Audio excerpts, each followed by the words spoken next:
ہندوستان کی سب سے بڑی اقلیت مسلمان کو نشانہ بنایا جا رہا ہے۔ آج جو ہمارے آبا و اجداد نے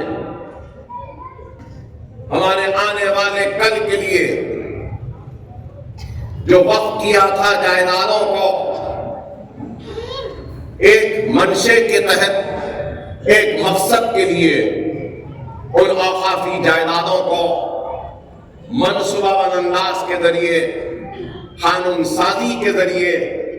ان اوقافی اداروں کو تباہ و برباد کرنے کا ایک قانون پارلیمنٹ میں آج زیر بحث ہے، اور شاید یہ امینڈمنٹ بل کی بحث جاری رہے رات دیر تک۔ تو میں بتانا یہ چاہتا ہوں آپ کو کہ مجلس اتحاد المسلمین بار بار یہ بات کہتی رہی ہے، اور آج میں بھی اسی بات کو دہرانا چاہتا ہوں کہ یاد رکھو، قانون اگر کہیں بنتا ہے تو میدانوں میں نہیں بنتا، چوراہوں پہ نہیں بنتا، بازاروں میں نہیں بنتا۔ قانون بنتا ہے تو ایوانوں میں بنتا ہے، چاہے وہ ایوان اسمبلی ہو، ایوان بلدیہ ہو یا ایوان پارلیمنٹ ہو۔ اس لیے ہمارے نمائندوں کا ایوانوں میں رہنا لازم و ضروری ہے۔ اگر ہمارے نمائندے ایوان میں رہیں گے تو وہ قانون کے بننے کا نہ صرف اگر وہ قانون جس کو آپ سمجھیں گے کہ وہ آپ کے مفاد میں نہیں، ملک کے مفاد میں نہیں، دستور کے خلاف ہے، تو ہم ایوان میں ہماری موجودگی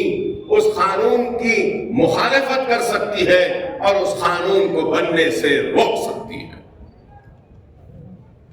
عوام کو اختیار ہے اپنے نمائندوں کو منتخب کرنے کا، عوامی منتخب کرتی ہے، تو آپ پر بھی یہ ذمہ داری عائد ہوتی ہے کہ آپ بھی اپنے نمائندوں کو ایوانوں میں بھیجیں، اور ایسے نمائندوں کو بھیجیں جو بے باکی کے ساتھ، بغیر کسی خوف کے، بغیر ڈرے یا گھبرائے، آپ کی آواز بن کر آپ کے حق کو ادا کرے اور اذان حق سے کبھی منہ نہ موڑے۔ مجلس اتحاد المسلمین کی تاریخ ہے کہ مجلس ایوان میں منتخب ہو کر جاتی ہے تو صرف ایوان کے کرسیوں کی زینت نہیں بنتی، بلکہ اس ایوان میں اپنی ناانصافی اور اپنی حق تلفی پر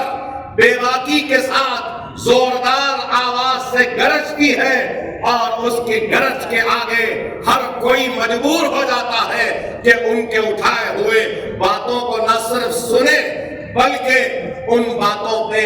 ایک عمل کرے اور ایک پروگرام کے ذریعے جو مسائل کو اٹھایا گیا اس کو حل کرے۔ اور آج بھی مجلس اتحاد المسلمین ایوان پارلیمنٹ میں تنہا ہے کھڑی، لیکن اظہار حق سے منہ نہیں موڑ رہی ہے۔ جو حق ہے وہ بیان کر رہی ہے، جو حق ہے وہ کہہ رہی ہے، اور حق کی لڑائی لڑ رہی ہے۔ مستقبل میں بھی مجلس اپنی ذمہ داری کو نبھاتی رہے گی۔ آپ کی بھی ذمہ داری ہے،